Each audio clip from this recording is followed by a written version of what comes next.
Oh, I just got the heat from that. I want the with love take on like, why does this taste? A letter never intended for public view has surfaced unexpectedly, and its contents have sent tremors through the halls of Buckingham Palace. As handwritten words from Meghan Markle reveal realities palace officials have allegedly spent years trying to suppress, signaling a moment that could permanently alter the monarchy. The document that sparked this crisis came to light after senior palace staff received a call around 9:30 a.m. on a Tuesday in early December 2024,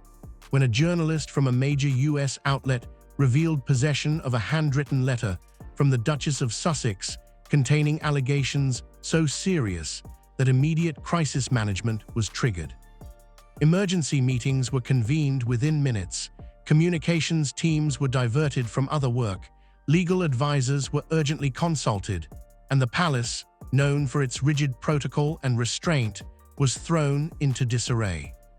Dated April 2023, the letter was written more than a year after the Sussexes' Oprah Winfrey interview, but before the release of Prince Harry's memoir, during what sources describe as an emotionally intense period for Meghan as she grappled with the full impact of her royal experience and considered further legal action against British media outlets. The intended recipient remains uncertain, though speculation points to her legal team or a trusted confidant, and the existence of the letter itself proved as damaging as its contents, since palace officials believed all sensitive correspondence had been secured or destroyed after investing heavily in ensuring nothing from Meghan's time as a working royal could re-emerge. Instead, 6 pages of carefully written text had slipped beyond their control, triggering near panic among senior courtiers accustomed to decades of royal controversy, but unprepared for primary source material in Meghan's own handwriting that reinforced previous claims made publicly, while introducing new allegations even more difficult to dismiss. King Charles was briefed within the hour, and sources suggest his response reflected exhaustion rather than fury, as he has spent years balancing devotion to his younger son with his responsibility to protect the institution, inheriting a reign marked by relentless upheaval after waiting decades for the crown.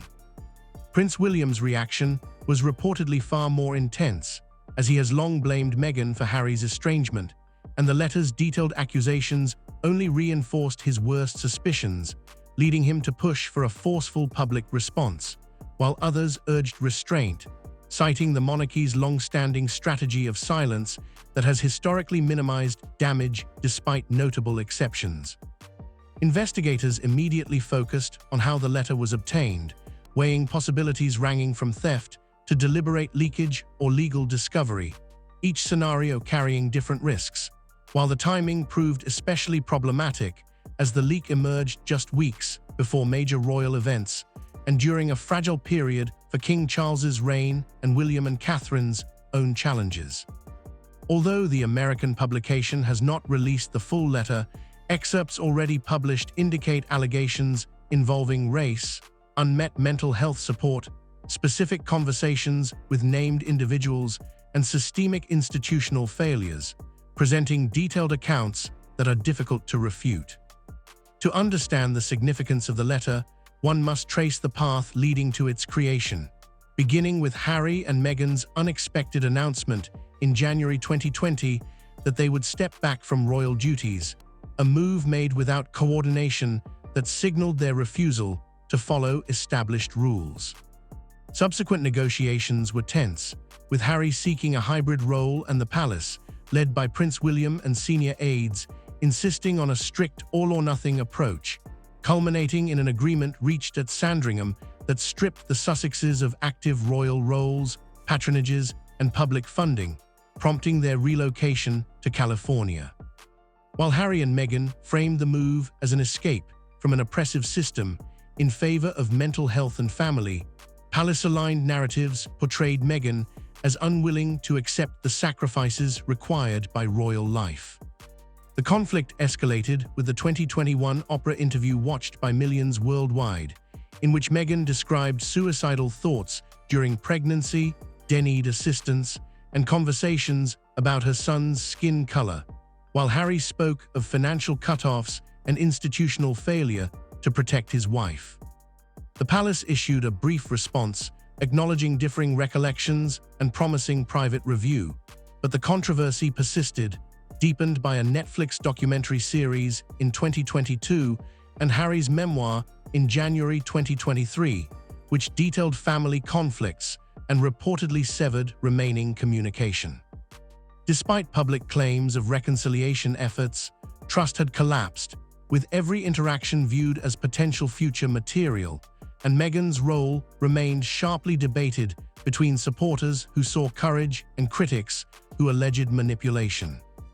By April 2023, when the letter was written, Meghan was still processing unresolved trauma, and despite professional success and family stability, the wounds remained open, prompting her to document her experiences in detail and consider further legal action.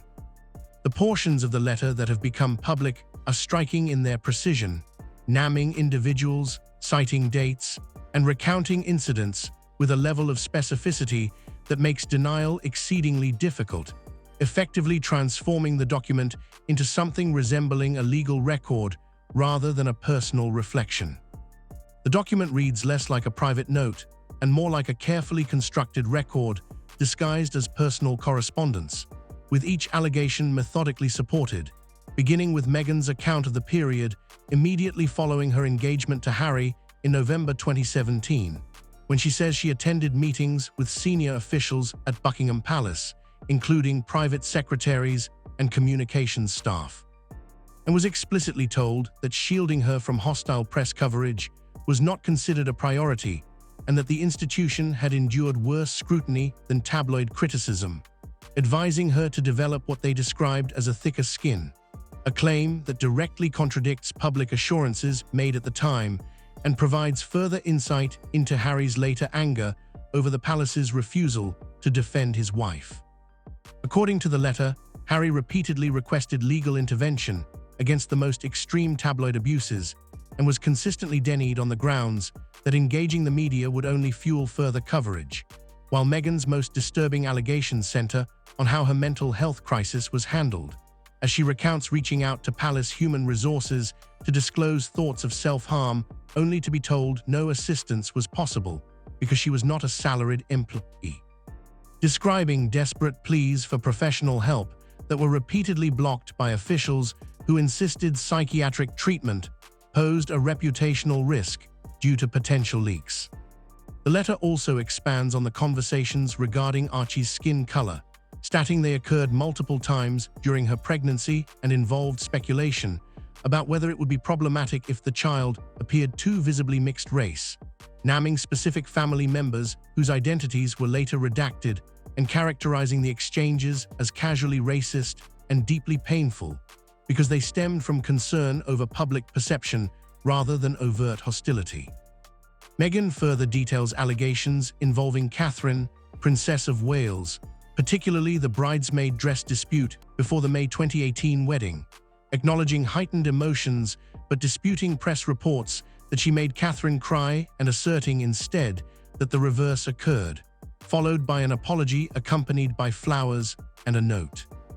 Even more incendiary are her claims regarding palace handling of her father, Thomas Markle, alleging communications staff failed to protect her from his erratic media behavior and implying the institution may have enabled some of his press engagements because negative coverage of Meghan served internal interests, an accusation that, if substantiated, would amount to a profound betrayal. The letter also scrutinizes Sussex finances in uncomfortable detail, asserting Harry was promised continued financial support as a working royal only to have it withdrawn punitively after their decision to step back, supplying figures, account references, and transaction dates that suggest official narratives about their financial independence were incomplete. Most damaging are claims of a coordinated effort by palace officials to undermine her through the press, citing specific occasions when negative stories surfaced within hours of private meetings and naming courtiers she alleges were briefing against her to divert attention from other scandals or out of resentment toward her influence over Harry. The tone shifts between stark emotional pain, with descriptions of Meghan crying alone at Nottingham Cottage after reading vicious headlines, and precise, legalistic passages that read like sworn testimony, a combination that makes dismissal difficult, particularly because many claims are verifiable through records, financial documents, and official logs, leaving the palace unable to rely on vague statements about differing recollections. The institution now faces an unprecedented dilemma, as traditional crisis strategies refined over decades appear insufficient, forcing a choice between silence, long defended under the principle of never complain, never explain, and a more transparent response demanded by the specificity of allegations involving racism and mental health. King Charles is reportedly torn between loyalty to his son and duty to the crown, favoring reconciliation despite repeated setbacks, while Prince William takes a far harder stance, viewing the letter as another monetized attack and advocating for a detailed rebuttal, legal review, and public defense. Queen Consort Camilla is said to urge caution given her own experience with palace media warfare, while Catherine is privately distressed by claims that challenge her carefully maintained public image. Legal advisors continue to assess defamation, privacy, and disclosure options, aware that litigation risks prolonged exposure and testimony, and palace officials remain deeply unsettled by the possibility that this letter is only one of many documents Meghan may possess, leaving the monarchy divided internally, uncertain of what may emerge next, and struggling to respond in a media environment far less forgiving than in generations past. In the world of palace maneuvering and Sussex dynamics, nothing unfolds without intent, and someone clearly wanted this document to enter the public arena, making the question of who leaked it and why essential to understanding what follows. The most straightforward theory points to Meghan herself or someone acting with her awareness, as she has repeatedly stated that she retained detailed documentation during her time as a working royal, and releasing the letter could be viewed as proof that her claims are grounded in contemporaneous evidence rather than emotional retrospection. However, individuals close to Meghan insist she would never willingly expose such an intimate document, emphasizing that it was written during a period of profound emotional distress as she processed trauma and weighed legal options, containing deeply personal admissions she would not want made public, framing the leak as a violation rather than a strategic move.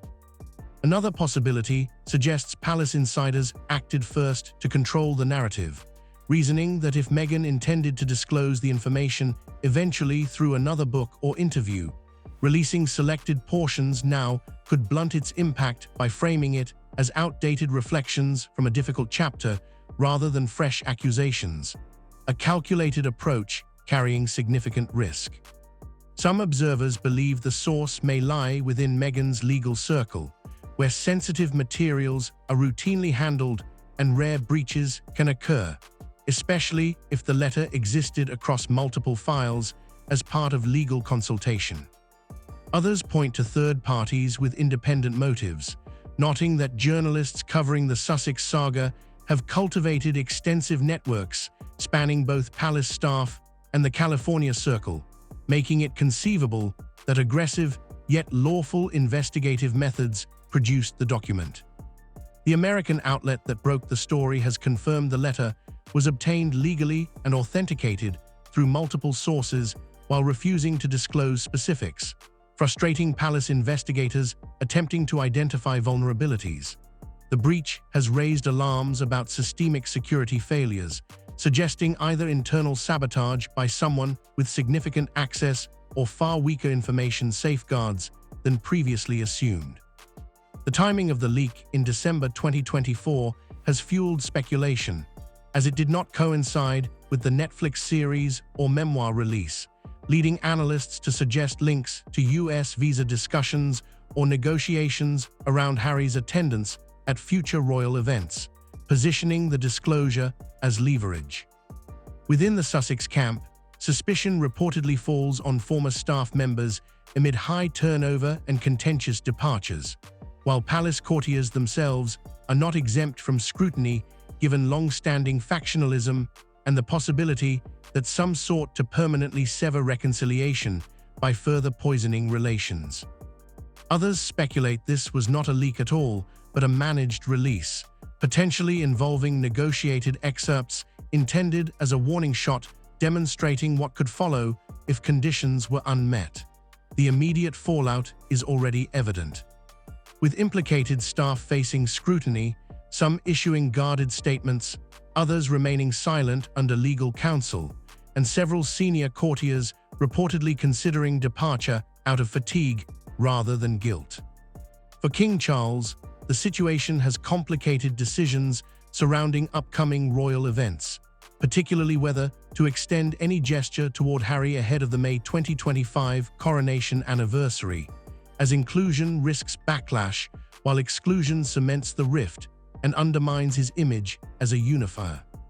Prince William, by contrast, is said to have taken an uncompromising stance, refusing to attend events involving Meghan and insisting any interaction with Harry occur alone, if at all, highlighting the depth of the brothers' estrangement. Public opinion in Britain has hardened further against the Sussexes, with post-leak polling showing declining approval even among younger audiences increasingly weary of perceived grievance narratives, while American reactions remain split along ideological lines, though celebrity support has noticeably cooled. The business implications for the Sussexes' media ventures remain uncertain, hinging on whether they are viewed as wronged or opportunistic, with sentiment trending toward skepticism. Legal experts doubt the palace will pursue defamation, given the complexity and prolonged exposure litigation would entail, instead anticipating internal reviews to address any verified failures, particularly around mental health support and media briefings. The prospect of reconciliation appears bleak, with entrenched positions, mutual resentment, and expectations of apologies unlikely to materialize, and the leaked letter has achieved what years of interviews and productions did not by forcing the palace to confront detailed, document-backed allegations that cannot be dismissed with diplomatic ambiguity, revealing the depth of dysfunction during Meghan's tenure and underscoring that the story remains unfinished, with further disclosures and renewed conflict still looming.